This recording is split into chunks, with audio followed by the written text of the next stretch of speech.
حافظ صاحب گفتگو کا آغاز کر لیتے ہیں موضوع کے اوپر. حضرت خدیجہ الکبریٰ رضی اللہ عنہا کے اوپر بات کرنی ہے, اور یہ ایسی شخصیت ہے کہ مجھے تو سمجھ نہیں آتا کہ میں کہاں سے آغاز کروں, کہاں پہ ہم اختتام کریں گے. آپ ہی ذرا آغاز کیجئے کہ ان کی فضیلت, ان کا مقام, ان کا مرتبہ کیا بتایا گیا. بسم اللہ الرحمن الرحیم. رب اشرح لی صدری ویسر لی امری واحلل عقدۃ من لسانی یفقہوا قولی. رب زدنی علما رب زدنی علما رب زدنی علما. بہت شکریہ جی. اللہ پاک قرآن مجید فرقان حمید میں ارشاد فرماتا ہے, یا ایھا النبی لستن کاحد من النساء, اے میرے محبوب کی پاک بیویوں, دنیا کی کوئی عورت تم جیسی عورت نہیں ہو سکتی. بے شک ایسے ہے. اب یہاں پر اگر کوئی شخص بارگاہ الوہیت میں ایک سوال اٹھانے کی جسارت کرے کہ مولا ذرا پتہ چل جائے کہ کیسے نہیں ہو سکتی, کیا حسن و جمال میں نہیں ہو سکتی, کیا سیرت و کردار میں نہیں ہو سکتی, کیا عادات و اطوار میں نہیں ہو سکتی, کیا زہد و تقویٰ میں نہیں ہو سکتی, کیا کشیدہ کاری میں نہیں ہو سکتی, کیا امور خانہ داری میں نہیں ہو سکتی, مولا پتہ چل جائے کس طرح نہیں ہو سکتی. صحیح. تو قرآن کا انداز بیاں خود جواب دے رہا ہے, کیا میرے محبوب کی پاک بیویوں, دنیا کی کوئی عورت تم جیسی عورت کیسے ہو سکتی ہے, کیونکہ تم تو میرے محبوب کی بیویاں ہو. جب آپ محبوب کی بیویوں کی بات کرتے ہیں, ہماری اماؤں کی بات کرتے ہیں, تو اللہ پاک کے فضل سے ہماری 11 والدہ ہیں. سرکار صلی اللہ علیہ وسلم کے توسط سے ہماری جو 11 امہات المؤمنین ہیں, اس میں سے سب سے بڑی فضیلت اگر عطا کی گئی ہے تو حضرت خدیجہ الکبریٰ رضی اللہ تعالیٰ عنہا کا ہے. اس کی میں کچھ جملہ وجوہات آپ کو بتاتا ہوں. ملکۃ العرب ان کا خطاب ہے جی. اس دور میں ان کو عرب کی ملکہ کہا جاتا تھا, جس قدر رچ خاتون تھیں, اے ونڈرفل بزنس وومن. اور اس کے بعد جب سرکار صلی اللہ تعالیٰ علیہ وآلہ وسلم کے ساتھ ان کی نسبت بنتی ہے, میں اس واقعے کی طرف بھی چلتا ہوں. اسلام کی پہلی خاتون, ہماری مسلم امہ کی پہلی خاتون اول. ہر ملک میں جنگ ہوتی ہے, اس ملک کی خاتون اول کون سی ہے, تو مسلم امہ کی پہلی خاتون اول ہیں وہ. میں یہ بتانا چاہ رہا تھا جی کہ سرکار دو عالم صلی اللہ تعالیٰ علیہ وآلہ وسلم کی پوری زندگی مشقت سے بھری ہوئی ہے. اب ابتدائی دور میں تو بہت زیادہ مشقت تھی. بکریاں چراتے تھے آپ بنو سعد کی چند قیرات کے عوض. اس کی پیچھے بہت بڑا پس منظر یہ ہے کہ آپ نے سپورٹ کرنا ہوتا تھا حضرت ابو طالب کو, اچھا, ان کی فیملی کو. وہ ہم الگ بات کریں گے, لیکن سرکار صلی اللہ تعالیٰ علیہ وآلہ وسلم کی یہ جو چرچے ہیں ان کے خوش اخلاقی کے, اور آپ کی حلیم طبیعت کے, اور آپ کی جو ہے وہ ایک اعلیٰ کردار کے, وہ چونکہ پہنچتے رہتے تھے ہر ایک بندے تک. صادق اور امینہ پہلے ہی مشہور ہو چکے تھے. تو حضرت خدیجہ الکبریٰ رضی اللہ تعالیٰ عنہ چونکہ وہاں کی ایک بہترین تاجر تھیں, ان تک جب یہ بات پہنچی تو آپ نے ملک شام کے لیے آپ کو پیغام بھیجا کہ آپ اپنے غلام میسرہ کے ساتھ, ان کے غلام کے ساتھ آپ سفر کیجئے, اور آپ اس تجارت میں آپ کو ایک مخصوص حصہ دیا جائے گا. تو آپ بیسیکلی اس کو ہم کہتے ہیں کائنڈ آف جاب, آپ ان کے ساتھ میسرہ کو لے کر گئے ہیں.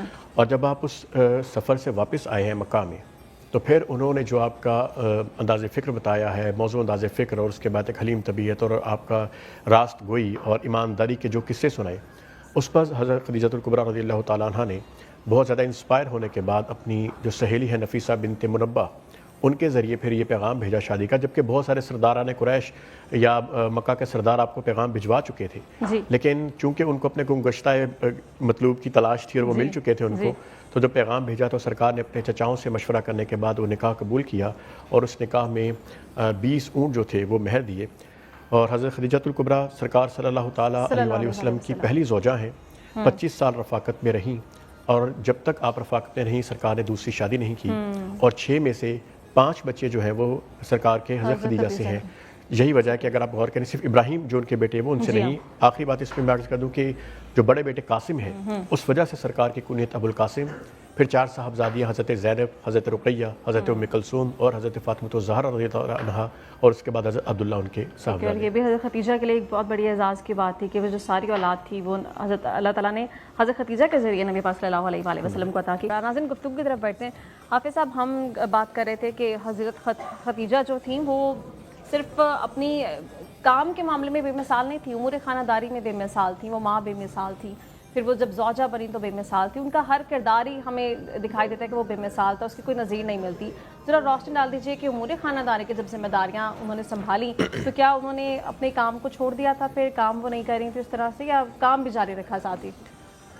سرکار دو عالم صلی اللہ تعالیٰ علیہ وآلہ وسلم ایک بار تشریف فرما تھے, اور آپ کھانا بنا کر خود لائیں ان کے لیے. اچھا, یہ وہی خدیجہ الکبریٰ رضی اللہ تعالیٰ عنہا ہے کہ جن کی خدمت کے لیے ایک وقت میں 20 کنیزیں معمور تھیں. جی. اور جب آپ خود کھانا بنا کر تشریف لائیں تو آپ کے کپڑوں پر پیوند لگا ہوا تھا. سرکار صلی اللہ تعالیٰ علیہ وآلہ وسلم مشاہدہ کر رہے تھے, تھوڑے سے اداس تھے. جبرائیل علیہ السلام وہاں پر تشریف لائے اور کہا کہ اللہ پاک نے خدیجۃ الکبریٰ کو سلام بھیجا ہے، یہ ان کا مقام ہے۔ سبحان اللہ۔ بخاری شریف کی حدیث مبارکہ کا مفہوم ہے کہ اس میں سرکار صلی اللہ تعالیٰ علیہ وآلہ وسلم ارشاد فرماتے ہیں کہ جیسے مریم علیہ السلام کے اپنے وقت میں سب سے بہترین خاتون تھیں، اس دور میں سب سے افضل خاتون حضرت خدیجۃ الکبریٰ ہیں۔ میں آپ کو ان کی ایک عظمت فکر کا واقعہ سناتا ہوں۔ جب آپ وحی آنا شروع ہوئی، کیونکہ دیکھیے سرکار صلی اللہ علیہ وسلم کے اس ظاہری 40 سال جو بشری ہیں، اس سے پہلے جب عالم ارواح اور اس سے پہلے عالم الوہیت کی جب ہم بات کرتے ہیں، نور کی بات کرتے ہیں، تو جب دنیا میں آ کے 40 سال ایک فرق آ جاتا ہے نا کہ جب آپ اچانک روشنی میں جاتے ہیں تو آنکھیں چندھیا جاتی ہیں، اس کا مطلب ہرگز یہ نہیں ہوتا کہ آپ کو روشنی سے شناسائی نہیں ہے، چند لمحے لگتے ہیں۔ تو ایسا ہی اس کو سمجھنے کی کوشش کیجئے گا کہ جب آپ وحی کا، چونکہ اس میں آپ کی الوہیت کا جو دور ہے یا آپ کی جو بشریت ہے وہ اس کا اتصال کا یہ موقع ہے، اس دوران جب آپ دیکھتے ہیں تو سرکار صلی اللہ تعالی وسلم پر جب وحی کی کیفیت آتی ہے تو آپ نے جب یہ کہا کہ جب فرشتہ اب آئے گا نا تو آپ مجھے بتائیے گا۔ اچھا، سرکار صلی اللہ تعالی وسلم نے بتایا کہ فرشتہ آیا ہے، تو آپ نے اپنے بال کھول کر سرکار کا جو سر مبارک ہے وہ اپنے گود میں رکھا اچھا، اور پھر پوچھا کیا فرشتہ نظر آیا ہے، اس وقت موجود ہے؟ تو آپ نے فرمایا نہیں، فرشتہ جا چکا ہے۔ تو آپ نے یہ بتایا کہ اصل میں واقعی میں وہ فرشتہ ہے، وہ کوئی بدلو نہیں ہے، کیونکہ فرشتہ حیا کھاتا ہے، ٹھیک ہے۔ تو یہ ایکچولی اس قوم کو، اس امت کو بتانے کی چیز تھی کہ عورت کی حیا کیا ہے، کہ اس سے فرشتے بھی حیا کھاتے ہیں۔ اب آپ نے ساتھ پوچھا کہ ساری چیزیں جاری بھی رہیں، تو ایثار کے ایک دو واقعات میں مختصراً آپ کے سامنے بیان کرتا ہوں کہ سرکار چہل قدمی کرتے ہوئے کئی دفعہ مکہ سے باہر چلے جاتے تھے تو بطحا کے پاس ایک پڑاؤ موجود تھا قبیلے کا۔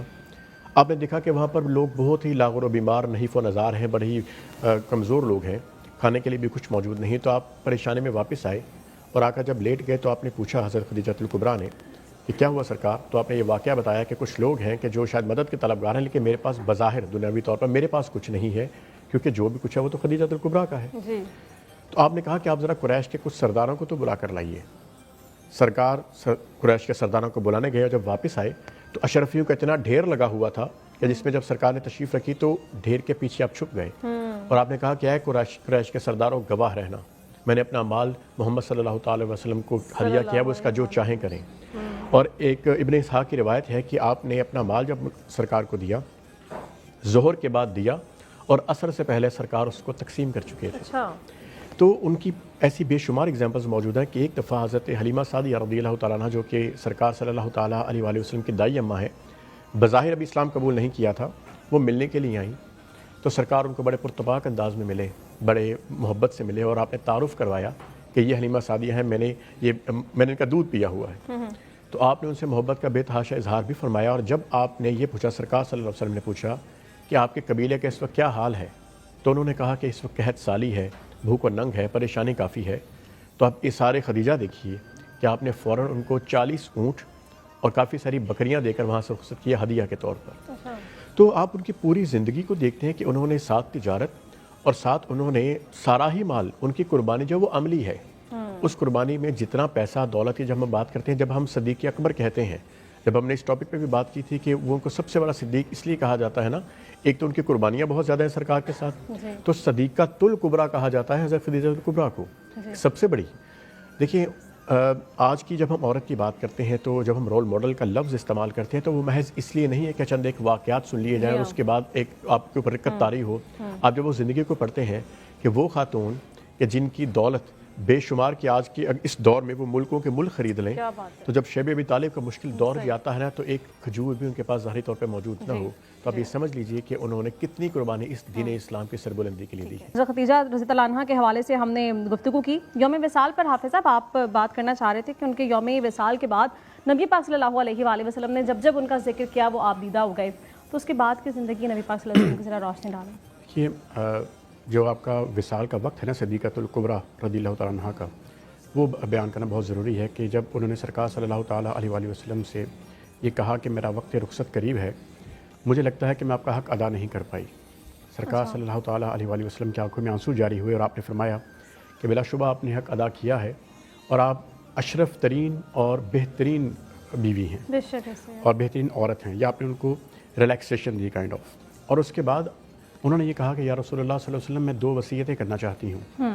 ایک وصیت یہ کہ فاطمہ کا خیال رکھیے گا، کیونکہ سب سے چھوٹی تھیں، سرکار نے کہا کہ میں یقیناً خیال رکھوں گا۔ دوسری وصیت کے لیے انہوں نے کہا کہ مجھے آپ کی حیا آتی ہے اگر آپ اجازت فرمائیں تو فاطمہ کو اندر بھیج دیجیے، میں دوسری وصیت اس کے ذریعے آپ تک پہنچا دوں۔ آپ نے کو کہا کہ مجھے قبر کے ہولناکیوں سے خوف آتا ہے۔ یہ کہہ کون رہا ہے؟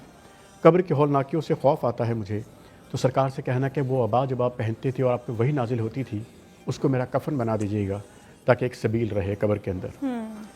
جب وہ پیغام آپ تک پہنچایا گیا تو آپ نے ابھی وہ غسل دے کے وہ کفن پہنا دیا تھا آپ کے وفات کے بعد، تو اللہ پاک نے حضرت جبرائیل علیہ السلام کے ہاتھ جنت کا کفن بھی بھیجا کہ خاتون جنت حضرت خدیجہ الکبریٰ کو اللہ پاک نے یہ کفن بھیجا ہے۔